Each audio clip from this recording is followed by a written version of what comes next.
Halo Anda, selamat datang kembali di The Deep Dive. Belakangan ini rasanya sulit ya menghindari omongan soal 17+8 tuntutan rakyat. Mungkin Anda juga udah lihat seliweran lah di lini masa atau berita. Iya betul, rame banget kayaknya ya. Nah, hari ini kita akan coba menyelami tumpukan sumber yang udah kita kumpulkan nih. Ada rangkuman berita dari macam-macam media, ya kan? Ada Detikcom, Kompas.tv, Tempo, Metro TV, terus ada analisis data, kompilasi tuntutannya juga. Lengkap ya berarti? Iya, biar kita benar-benar ngerti gitu. Apa sih inti gerakan ini? Kenapa kok momentumnya sekarang? Terus implikasinya apa? Oke, mari kita bongkar bareng-bareng. Siap. Jadi kalau kita ringkas dulu nih, 17+8 ini kan pada dasarnya daftar tuntutan publik ya. Ada 17 poin, targetnya 5 September 2025. Terus ada 8 poin lagi buat 31 Agustus 2026. Betul, ada tenggat waktunya gitu ya. Iya, dan kalau dibaca-baca pesan utamanya tuh kayaknya kental banget sama soal transparansi, reformasi, terus empati. Tapi, nah ini kenapa kok sekarang gitu meledaknya? Apa yang bikin jadi ngena banget saat ini? Nah, itu pertanyaan bagus. Kalau kita lihat dari materi-materi yang ada, ini tuh bukan fenomena yang tiba-tiba muncul semalam gitu aja. Kelihatan ada akumulasi, semacam tumpukan kekecewaan publik. Akumulasi ya? Iya, sumber-sumber kita nunjukin ke isu kayak misalnya kenaikan fasilitas atau tunjangan DPR yang mungkin dirasa kontras ya sama kondisi ekonomi sebagian masyarakat. Terus ditambah lagi ada insiden-insiden kekerasan aparat. Oh, jadi banyak faktor ya? Betul, jadi 17+8 ini kayak semacam corong gitu. Dia nyatuin suara-suara yang tadinya mungkin sendiri-sendiri. Ada mahasiswa, buruh, LSM, bahkan dari obrolan di medsos juga kan. Menarik. Jadi ini kayak puncak gunung es dari berbagai keresahan gitu ya. Oke, kalau kita lihat tuntutan utamanya nih, kan ada yang konkret banget ya. Misalnya transparansi penuh anggaran DPR atau pembekuan kenaikan gaji pejabat. Ini kan spesifik banget. Gimana sih tuntutan ini bisa jadi prioritas? Iya, tuntutan yang konkret gitu memang jadi titik fokusnya. Analisis dari sumber kita nunjukin kalau poin-poin kayak transparansi anggaran DPR, terus pembekuan tunjangan, investigasi independen soal kekerasan aparat, sampai revisi peran TNI Polri di urusan sipil, itu yang paling sering muncul. Kenapa yang itu? Ya, mungkin karena dianggap paling mendesak dan paling nyentuh rasa keadilan sama akuntabilitas publik secara langsung gitu. Terus ada juga laporan awal ya, yang nunjukin kalau DPR mulai ada respons. Soal pembekuan tunjangan sama transparansi itu katanya mulai direspons. Oh, udah ada respons. Ada indikasi awal, tapi ya tentu implementasinya mesti kita cermati bareng-bareng lah. Jangan sampai cuma di permukaan. Oke. Nah, di sumber kita juga ada pengelompokan tuntutan ini ya ke dalam kategori-kategori besar kayak tata kelola, keamanan dan keadilan, ekonomi, reformasi DPR, HAM, sama peran militer polisi. Ini ngebantu kita lihat polanya sih. Nah, ngelihat cakupannya yang luas gini, apa sih kekuatan utama gerakan ini menurut analisis sumber kita?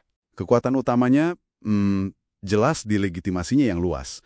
Karena dia kayak ngerangkum suara banyak kelompok, ya pesannya jadi lebih kuat kan. Terus tenggat waktu yang jelas itu juga ngasih tekanan politik yang nyata. Tekanan waktu ya? Iya. Yang menarik juga, banyak tuntutannya itu sifatnya administratif dan bisa diukur. Kayak transparansi anggaran atau pembekuan tunjangan tadi. Ini jadi lebih susah buat diabaikan begitu aja sama pihak terkait. Masuk akal. Tapi bukannya kalau kelompoknya beragam gitu, bisa jadi kelemahan juga ya? Sumber kita kan nyinggung soal risiko fragmentasi, atau malah polarisasi politik. Anda lihat potensi risiko ini gimana? Tepat sekali. Itu sisi lainnya ya. Keragaman itu bisa berarti ada perbedaan prioritas di internal mereka. Nah, ini resikonya bisa melemahkan posisi tawar kolektifnya. Bisa pecah fokus gitu ya? Bisa jadi. Analisis sumber juga nyorot potensi isu ini dibelokkan gitu. Untuk kepentingan politik lain, atau malah bikin institusi yang dikritik jadi defensif. Terus, resiko eskalasi kekerasan pas demonstrasi juga itu nggak bisa diabaikan. Karena kalau sampai terjadi, bisa malah mengurangi dukungan publik. Ini tantangan nyata sih buat gerakan kayak gini. Oke, jadi ada kekuatan, tapi ada resiko juga. Nah, mengingat dua sisi itu, langkah praktis apa sih yang diusulkan sumber-sumber ini sebagai, katakanlah solusi atau jalan ke depan yang beneran tindakan gitu, bukan cuma janji? Ada beberapa usulan konkret yang muncul ya. Kalau jangka pendek, misalnya respons cepat dan transparan. Contohnya ya, pembekuan tunjangan sementara sambil nunggu ada audit independen, entah dari BPK atau komite lain. Terus, publikasi ringkasan anggaran yang gampang dimengerti publik. Biar jelas ya. Betul. Nah, kalau jangka menengah, ya reformasi kelembagaan yang lebih dalam. Mungkin revisi aturan soal fasilitas pejabat, transparansi dana partai, hal-hal kayak gitu.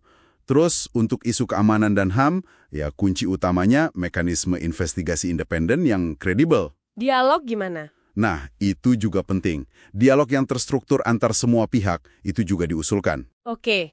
Jadi kalau ditarik benang merahnya nih, gerakan ini punya daya dorong kuat ya, karena nyatuin isu ekonomi, keadilan, transparansi, terus ngasih tekanan yang terukur juga. Tapi ya itu tadi, berhasil atau enggaknya bergantung banget sama langkah konkret, bukan cuma retorika. Persis. Kalau kita lihat dari kacamata profesional nih, apa sih pelajaran penting dari fenomena 17+8 ini? Kalau dari sisi komunikasi, penggunaan simbol 17+8 sama tenggat waktu itu terbukti efektif ya buat narik perhatian dan bangun tekanan. Ini nunjukin pentingnya strategi komunikasi lah dalam gerakan sosial. Komunikasinya efektif ya? Ya, tapi pelajaran utamanya menurut saya adalah momentum itu harus bisa diubah jadi hasil nyata. Keberhasilan jangka panjangnya itu diukur dari perubahan kebijakan, perubahan praktek yang beneran terukur dan akuntabel, bukan cuma soal populer sesaat aja. Oke, jadi apa artinya semua ini buat Anda para pendengar? Rekomendasi dari analisis sumber kita sih cukup jelas ya. Buat pemerintah dan DPR, fokus ke langkah yang terukur dan transparan.